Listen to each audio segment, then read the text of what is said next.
Nominal GDP or a lack thereof means mergers happen, right? More mergers, sure. Absolutely. You don't have organic growth. You got to grow.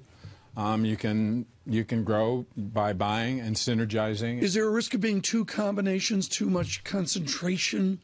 Well, certainly the government has gotten a little has tightened things up. I mean, one of the interesting things is the Obama administration was pretty lax in the immediate aftermath of the financial crisis. It's gotten tougher to get things through down in Washington because there's so many horizontal, transactions.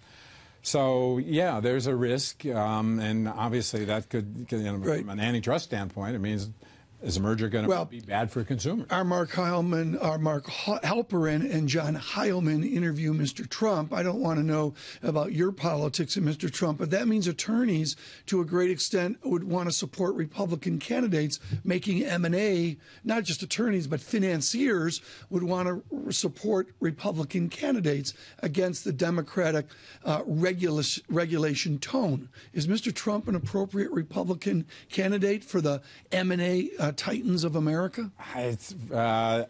Personally, I'm not sure what Mr. Trump is actually standing for. I mean, I'm fairly He wants to take carried interest away. Yeah, he does, and that obviously is going to get a little bit of pushback, but only in the fundraising side of things, maybe. That's a story that's been around, as you know, for a decade or so. Is that really ordinary income as a capital gain?